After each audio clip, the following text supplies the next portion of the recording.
যার ধারণ ক্ষমতা 40,000। কল্পনাও করতে পারবেন না এখানের বন্দী মানুষরা কতটা বিপজ্জনক। আপনি কতজন মানুষের জীবন নিয়েছেন? কতজন? 5 জন নাকি 10 জন? 50 জনেরও বেশি। MS-30 এবং অন্যান্য গ্যাং, এরা হচ্ছে জানোয়ার, এগুলো মানুষ নয়। সোশিওপ্যাথ, এই ধরনের মানুষ আমাদের এখানে আছে। আমরা সবচেয়ে খারাপ মানুষের মুখোমুখি হব। সিকটের স্বাগতম। এল সালভাদরে নির্মিত পৃথিবীর বৃহত্তম কারাগার, যা নির্মিত হয়েছে পৃথিবীর সবচেয়ে গুরুতর অপরাধীদের বন্দী করতে। যারা এখানে প্রবেশ করে তারা জীবদ্দশায় আর বের হতে পারে না। এখান থেকে বাইরে যাওয়ার কোনো উপায় নেই। তুমি কিভাবে এখান থেকে বের হয়ে আসবে? এই 6 মিলিয়ন মানুষের ছোট দেশে সর্ববৃহৎ কারাগারের প্রয়োজন এই গ্যাংগুলোর জন্য। এক সময় পুরো দেশে আধিপত্য বিস্তার করা এই গ্যাংগুলো 2022-এর মার্চ থেকে নাটকীয় অভিযানের মুখোমুখি হয়।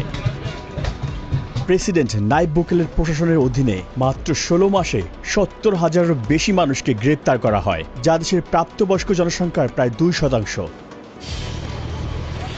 শিকড়ে বাঁধা হাজার হাজার গ্যাং সদস্যকে রাতের আধারে কড়া নিরাপত্তার বলয়ে বাসে করে সিকটে নেওয়া হলো। মাথা নিচু করে একজনের পিছনে অন্যজন বসায় তাদেরকে একটি জটলার মতো দেখাচ্ছিল। চারপাশে অস্ত্রধারী পাহারাদার থাকায় কেউ আদেশ অমান্য করার সাহস করেনি।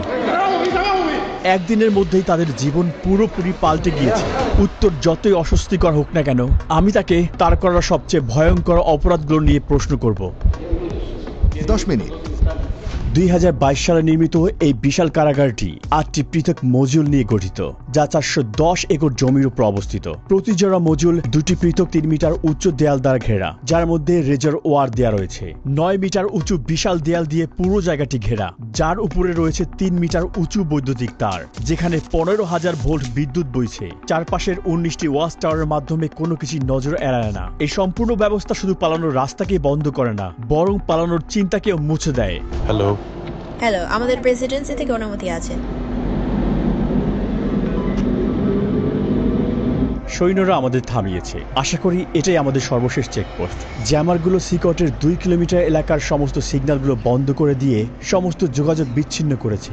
এই এলাকাটি নিরাপত্তা দিতে 600-এরও বেশি সৈনিক এখানে কাজ করছে। আমরা ভিতরে প্রবেশ করার আগে সমস্ত জিনিসপত্র এখানে রেখে যাব। কেবল ক্যামেরা এবং মাইক্রোফোন নিয়ে ভিতরে প্রবেশ করব। আস্তে আস্তে এগিয়ে যান, ক্যামেরার দিকে তাকান। Body scanner.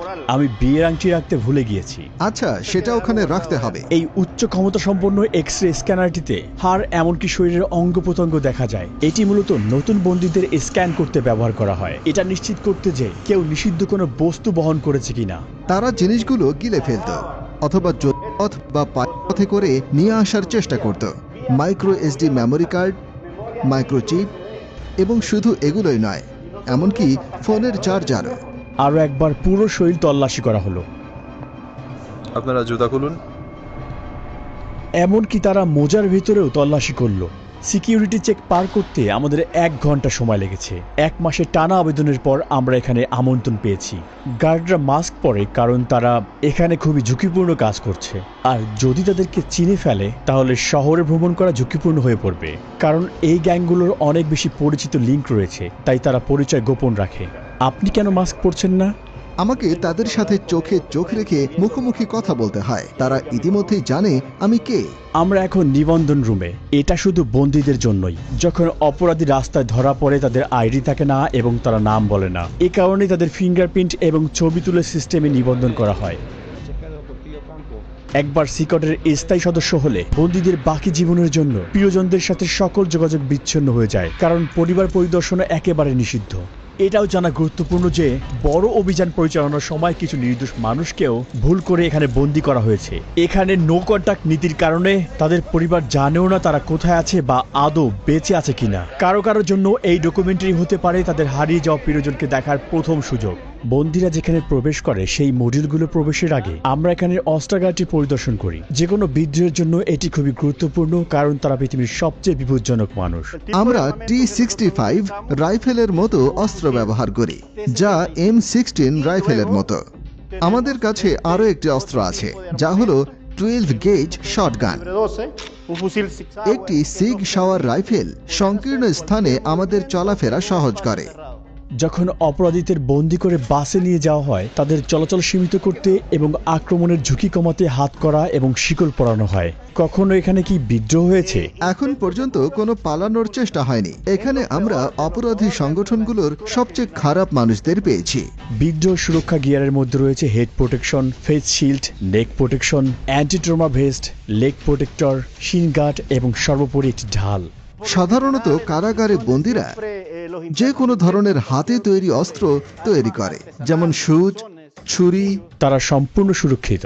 দেখতে পাচ্ছেন কিভাবে তার পা সুরক্ষিত আছে। যেহেতু কারাগারটি অনেক বড় তাই আমাদের বাসে চড়তে হচ্ছে।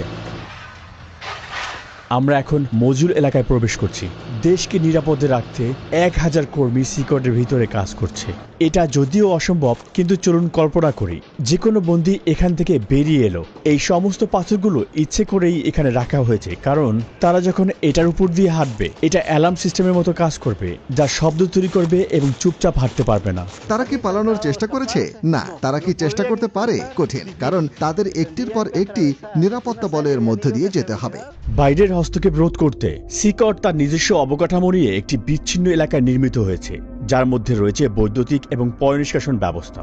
দুর্ঘটনাবশত বিদ্যুৎ এবং পানি সরবরাহ বন্ধ হলে সিস্টার্ন এবং পাওয়ার প্ল্যান্টগুলো 1 সপ্তাহ পর্যন্ত কার্যক্রম চালু রাখতে সক্ষম।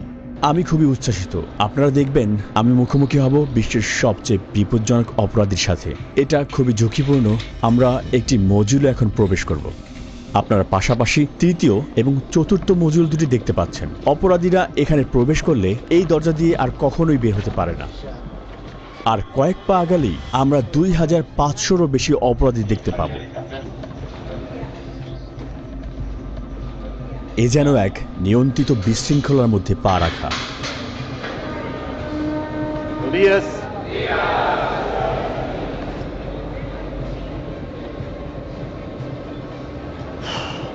খুবই উত্তেজনাপূর্ণ মুহূর্ত। তাদের চোখ আমার দিকে আর আমার পদক্ষেপ অনুসরণ করছে। তাদের সাথে আমার আই কন্ট্যাক্ট হচ্ছে। তারা সংখ্যায় অনেক বেশি। আমি বাকরুদ্ধ। আমি নিজের অজান্তেই অস্বস্তি অনুভব করছি। অপরাধীরা সবাই সাদা শার্ট, শর্টস আর স্লিপার পরেছে, অন্য কোনো জিনিসপত্র নেই। বেশিরভাগই জীবনের প্রথম অর্ধে, অর্থাৎ 20 বছর বয়সী, কিন্তু প্রত্যেকেই গুরুতর অপরাধে দণ্ডিত। এমনকি সবচেয়ে কম অপরাধীরও গড়ে প্রমাণিত 20 থেকে 30টি ঘটনা রয়েছে। কিন্তু এখানের কিছু অপরাধী শত শত নিরপরাধ মানুষের জীবন কেড়ে নিয়েছে। আমি বন্দীদের প্রশ্ন করতে পারি? না না না, যদি আপনার কোনো প্রশ্ন থাকে আমি সেগুলোর উত্তর দিতে পারি। আর তারা যদি আমার সাথে কথা বলতে চায় তাহলে আপনি কি করবেন? আমি তাদের এটি করতে দেব না। তারা জানে যে নির্দেশনা মানতে না পারার জন্য পরবর্তীতে শাস্তি হতে পারে। এদের মধ্যে কোন গ্রুপ নেতার সাক্ষাৎকার নিব এটা জানতে প্রচন্ড আগ্রহী। আমাদের জন্য এই হলুদ লাইন পার হওয়া সম্পূর্ণ নিষিদ্ধ, কারণ তারা পৃথিবীর সবচেয়ে বিপজ্জনক মানুষ। আমাদের মাঝে যদি রেলিং না থাকতো, সবাই জানে এখন কি ঘটতে পারত। মেগা কারাগারের 8টি মডিউলের প্রতিটি 32টি সেল নিয়ে গঠিত। প্রতিটি সেলে প্রায় 80 জন বন্দী থাকে, তবে এই সংখ্যা 150 পর্যন্ত পৌঁছাতে পারে।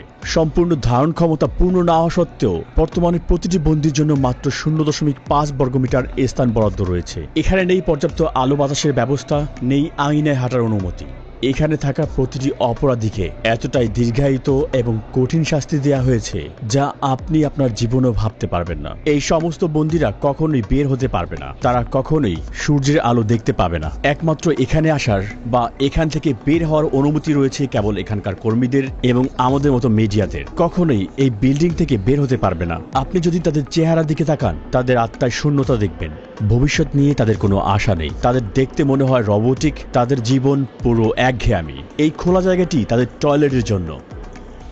তাদের মাত্র 2টি টয়লেট রয়েছে 80 জন বন্দীর জন্য। এটা আসলে খুবই লজ্জাজনক। এর মাধ্যমে এই পুরো বন্দীদের আত্মবিশ্বাস আসলে ভেঙে যায়। এই একই জায়গায় যেখানে তারা টয়লেট করে, সেই একই জায়গায় তারা গোসলও করে। নিজেদের পরিষ্কার করতে তারা প্লাস্টিকের ডিপার এবং একটি শেয়ার করা বেসিন ব্যবহার করে।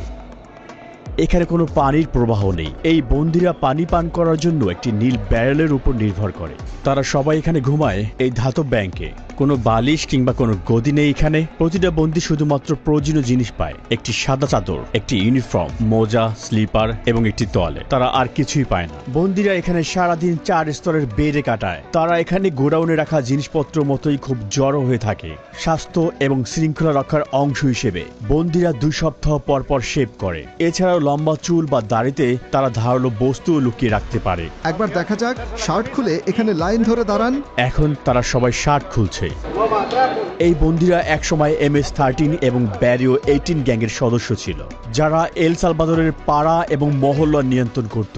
এছাড়াও এই গ্যাংগুলো স্থানীয়দের কাছ থেকে টাকা ছিনতাই করত এবং ভোগান্তি দিত। তাহলে এখানে ব্যারিও 18 এবং MS-13 গ্যাংয়ের সদস্যরা একসঙ্গেই রয়েছে। হ্যাঁ, ঠিক এমনই। পুরো মডিউল একই রকম। তারা সবাই এমন ভাবেই জীবনযাপন করে।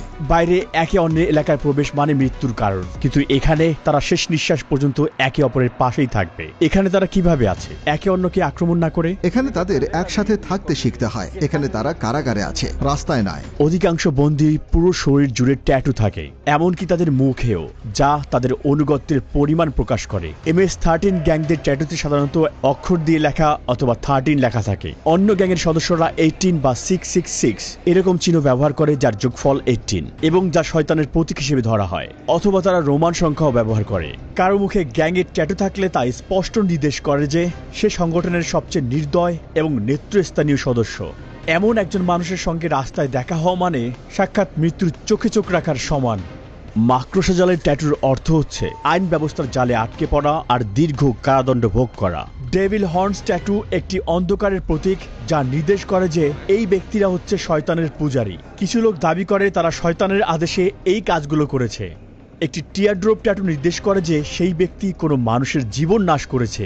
চোখের ফোঁটার সংখ্যা বোঝায় কতগুলো জীবন তারা কেড়ে নিয়েছে। যদি 3টি টিয়ারড্রপ থাকে, এর মানে এই ট্যাটুর মালিক এতগুলো জীবন কেড়ে নিয়েছে যার হিসেব নেই। লাভ নাও ক্রাই লেটার, এই মাস্ক বা ক্লাউন ট্যাটুগুলোর একটা স্পষ্ট বার্তা হচ্ছে কঠিন সময়ে তুমি শক্ত থাকো, আর পরিণতি পরে ভুগবে। এখানের সমস্ত মানুষ কি সত্যি খারাপ? এরা একদম অন্য লেভেলের হাই প্রোফাইল ক্রিমিনাল, যারা কখনো তাদের মনোভাব পরিবর্তন করবে না। উপরে তাকালে দেখবেন সেখানে ক্যাটওয়ে এরিয়া রয়েছে। নিরাপত্তা কর্মীরা উঁচু জায়গা থেকে নিয়মিত বন্দীদের উপর নজর রাখছে। এখানে সন্দেহজনক কিছু ঘটলে তারা তৎক্ষণাৎ হস্তক্ষেপ করবে। চারপাশের প্রতিটি কোণায় থাকা ক্যামেরার মাধ্যমে তারা 24 ঘন্টা এই এলাকায় নজরদারি রাখে, যাতে কোনো কিছু নজর না এড়ায়। নজরদারির জন্য মডিউলগুলো দিন রাত ব্যাপী আলোকিত রাখা হয়। সূর্যাস্তের পরেও আলো জ্বলতে থাকে। তারা সবসময় নজরদারির মধ্যে থাকে। আমার মনে হয় এটি অন্যতম কঠিন একটি ব্যাপার। আর তারা যখন ঘুমাতে যায় তখন টাওয়াল ব্যবহার করে চোখ ঢাকতে, যাতে চোখে আলো না পড়ে। এখানে তারা বন্দীদেরকে বাইবেল থেকে কিছু গুরুত্বপূর্ণ পাঠ শেখাচ্ছে।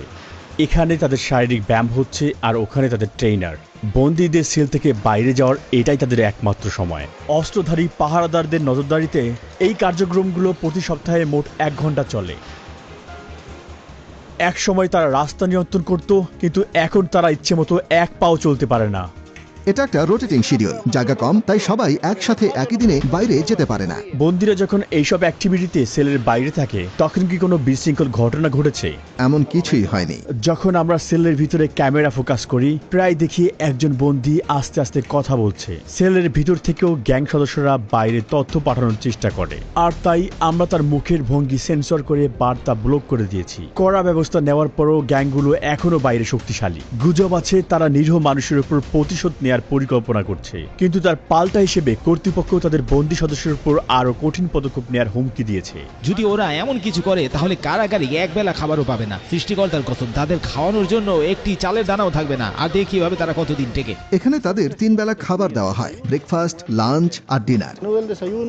ব্রেকফাস্টে সাধারণত মটরশুঁটি আর ভাত থাকে, আর ডিনারও প্রায় একই রকম। দুপুরে সাদা ভাত আর পাস্তা দেওয়া হয়। একমাত্র যা পরিবর্তন হয় সেটা হলো পানীয়। চিকেন বা মাংসের মতো কোনো পুষ্টিকর খাবার তালিকায় নেই। এটা দুপুরের খাবার। আজ ভাত, পাস্তা আর 2টা টর্টিলা দেওয়া হয়েছে। খাবারের মেনু কি পরিবর্তন করা হয়? না, প্রতিদিন একই। হ্যাঁ, সবসময় একই থাকে। ফ্রেশমেন্ট। এটা মিষ্টি পানীয়। আমি নিজেই এটা খেয়ে একটু স্বাদ নিয়ে দেখব। বন্দীদেরকে হাত দিয়ে এগুলো খেতে হয় এবং প্লেটগুলোকে ভালোভাবে পরিষ্কার করতে হয়। পর্যাপ্ত প্রোটিনের অভাবে অনেক অপরাধীরাই এখানে পুষ্টিহীনতায় ভুগছে। বন্দীর সাথে সাক্ষাৎকার নেওয়ার আগে আমি আপনাদেরকে একটি জায়গা দেখাতে চাই, যা অন্যতম কঠিন একটি জায়গা। আমরা এখন আছি আইসোলেশন সেলের এলাকায়।